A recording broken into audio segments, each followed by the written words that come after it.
Most people think they have an ad problem. Dashboard looks soft, ROAS is sliding, CPA is creeping up. So the response is predictable. New creative, new audience, new bid strategy, and of course, more budget.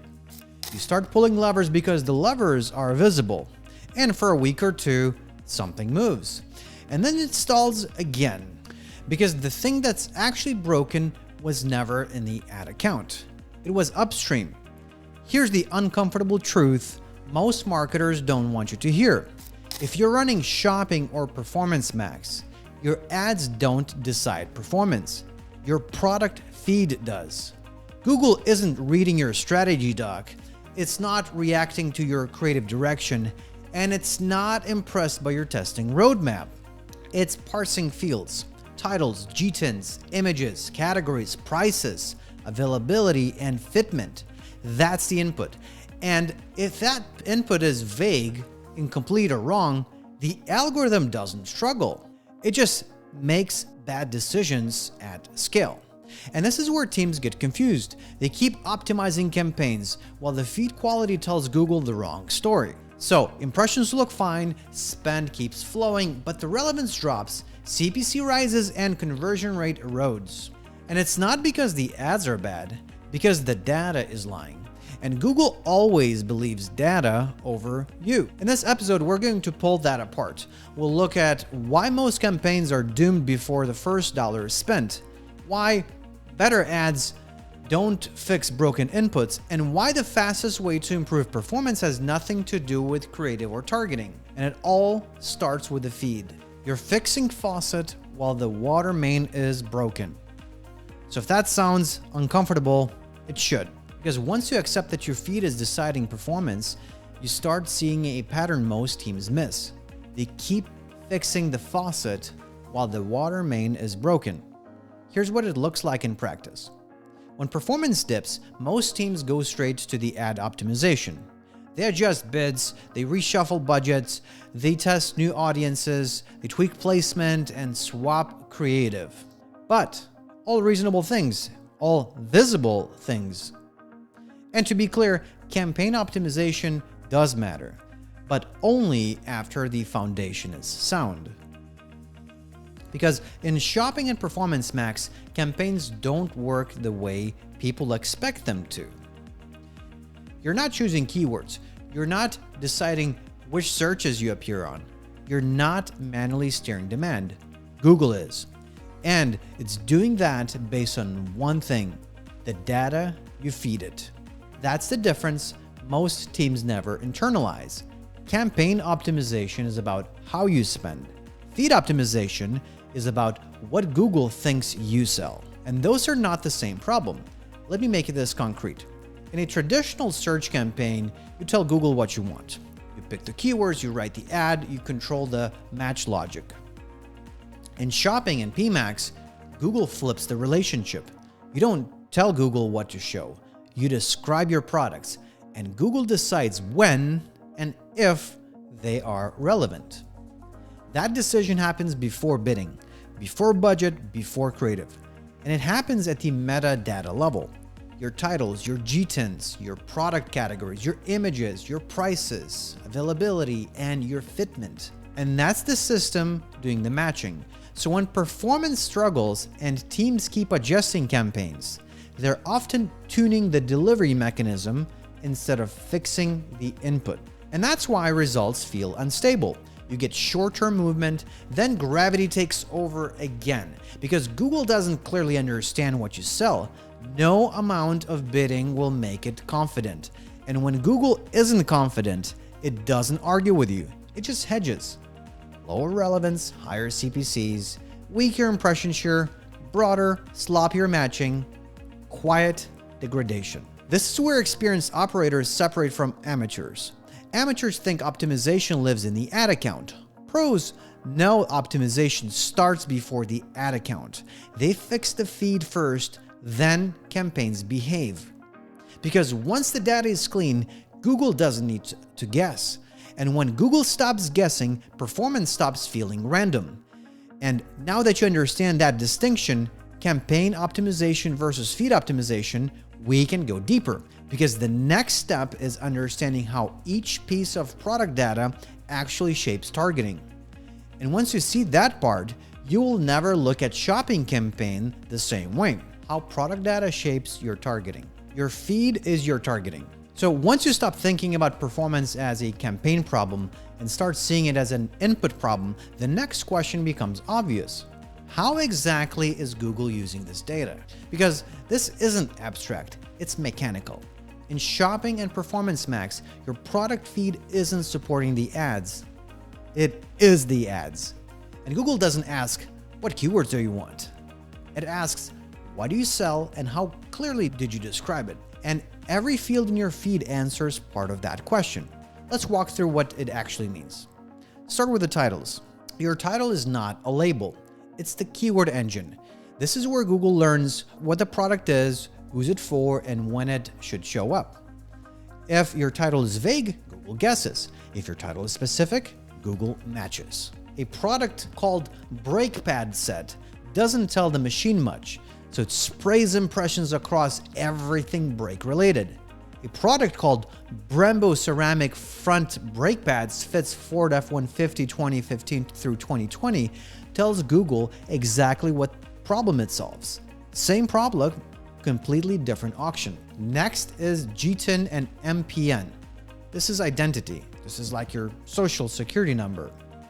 GTINs and part numbers tell Google, hey, this is a real product, it exists elsewhere, here's how to connect the dots. And when those identifiers are missing or wrong, Google loses confidence. Not dramatically, but quietly. Lower trust means weaker matching, higher CPCs, and less consistent visibility. And then there's product type and category. This is context. Google uses these fields to decide which universe your product belongs in. Get them wrong, and you are competing in the wrong auctions against the wrong products for the wrong searches. No bidding strategy fixes that. Images come next. This is your creative, whether you like it or not. In shopping ads, your images do most of the talking. Clear product, correct angle, no noise. Bad images don't just hurt CTR, they signal uncertainty. Price is next, and it's your competitiveness. Google compares your price to the same product across the market. And if you're off, you don't disappear. You just lose auctions more often and pay more when you win. Availability controls eligibility. Out of stock doesn't mean pause for later. It means your ads stop showing and your remarketing breaks until signal stabilizes again. And all of this is happening before your campaign logic even comes into play. And that's the part that most people miss. Campaigns don't create relevance, they distribute it. Relevance is created upstream in the feed. So when teams say, we need better targeting, what they usually mean is, we need to describe our products more clearly, because Google can only match the demand to what it understands. And it only understands what you encode into structured data. And once you see that, a lot of performance mysteries stop being mysterious. And it also explains why two retailers selling the same exact product can see widely different results.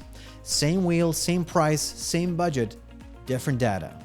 Which brings us to the part that really hurts. Because sometimes one missing attribute is enough to poison an entire campaign. Let's look at a real example. If this is changing how you think, one missing attribute destroyed performance. Once you understand how much weight the feed carries, you start noticing something uncomfortable. Most performance problems don't come from big mistakes. They come from small omissions. And in Shopping and Performance Max, one missing attribute is often enough to bend the entire system in the wrong direction. Let me show you what that looks like in the real world. We worked with a parts retailer that specialized in classic cars. Nothing modern, no overlap, everything they sold topped out around 1985. The catalog was solid, products were real, the pricing made sense, and the campaigns were set up cleanly. On paper, nothing looked broken, but performance kept sliding. Impressions were high, but CTR was falling. Spend was steady, but conversions weren't keeping up. CPA crept up slowly at first, then it all at once. So the team did what most teams do. They questioned the ads, they questioned the audiences, they questioned the strategy.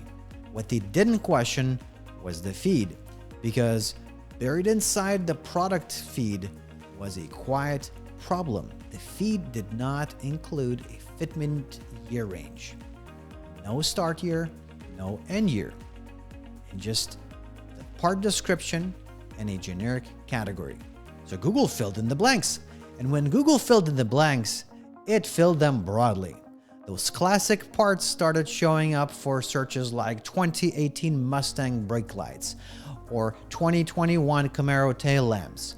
Completely wrong vehicles, completely wrong buyers. From Google's perspective, nothing was broken. The product matched the words, the auction was valid, the click was allowed. From the customer's perspective, it was useless. They clicked, they bounced, they left. CTR collapsed, bounce rate spiked, CPA doubled. And the more team tried to optimize the campaigns, the worse it got, because the campaigns weren't the problem. The feed was lying. Not maliciously, not obviously, just missing one critical piece of content. And that's what makes these issues so expensive. Google didn't shut down the ads. It didn't show a big red error. It just kept spending. It kept learning. It just learned the wrong thing. And this was the trap. When the data isn't complete, the algorithm doesn't stop. It scales the mistake. And from the outside, it looks like a real marketing failure, but inside the system, it's a metadata failure. Once we added the fitment year range, everything snapped back into place. Relevance improved, CTR stabilized, CPA normalized. Not because the ads changed, because the truth changed.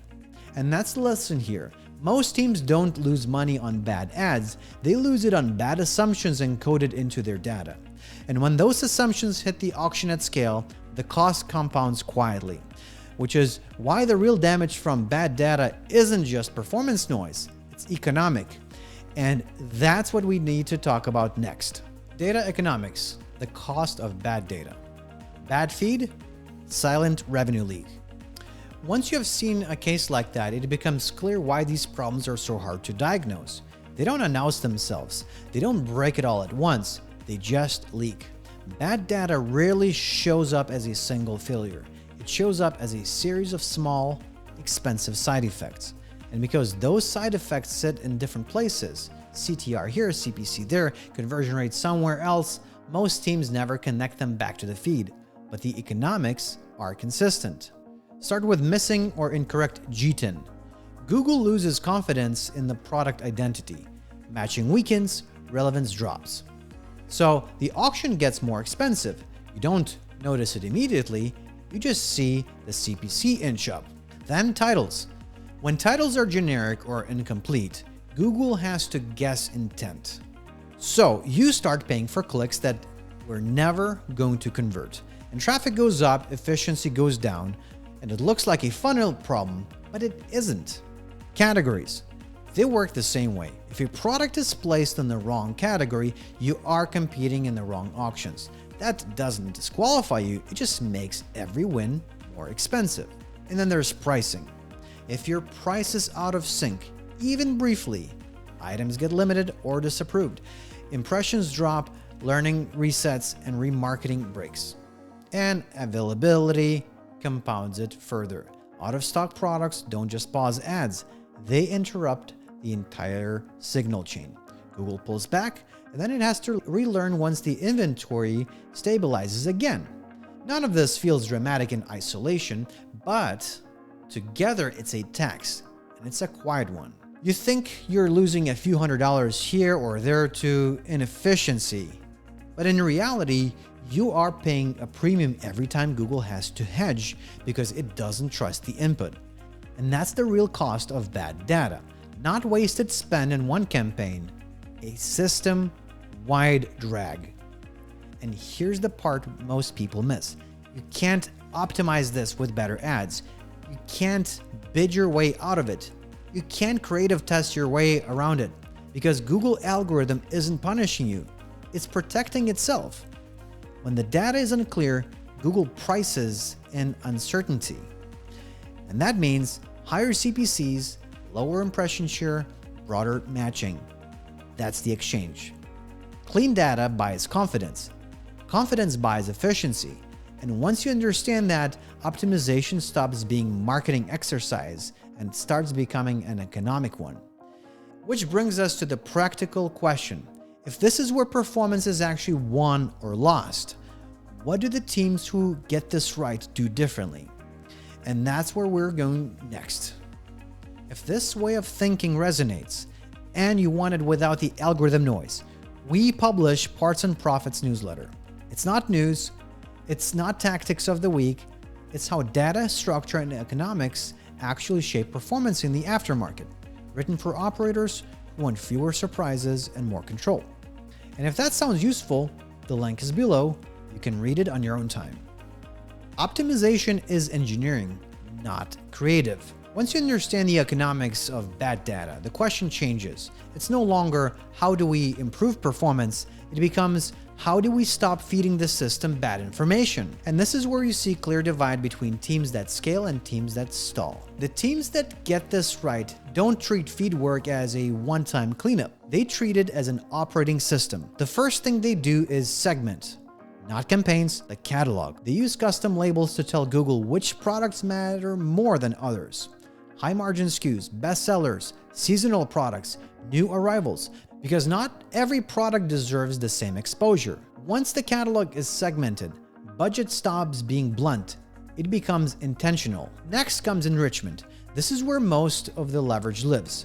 Pros don't publish supplier data as is, they improve it. The titles get rewritten to reflect how people actually search. Images get cleaned up so the product is obvious at glance. Fitment data gets filled in, not because Google demands it, but because relevance depends on it. Brand, model, year, use case, encoded clearly. Not for marketing, for matching. Then come exclusions. This part makes people uncomfortable. Low margin SKUs, low stock SKUs, chronic underperformance.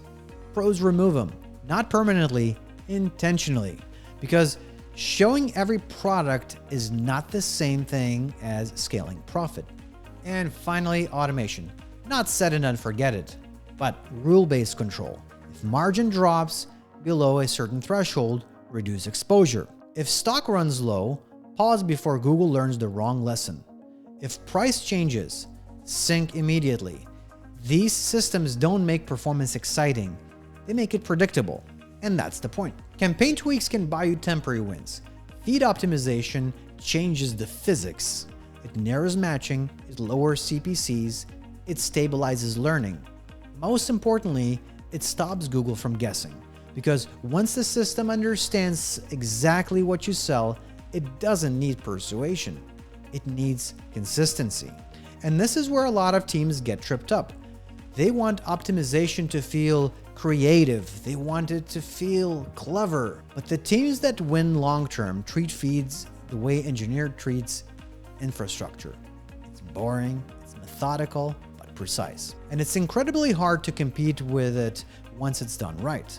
Which leads us to the final layer of this episode. Because when you zoom out far enough, it's clearly this isn't really about ads or feeds at all. It's about leverage and knowing where it actually lives.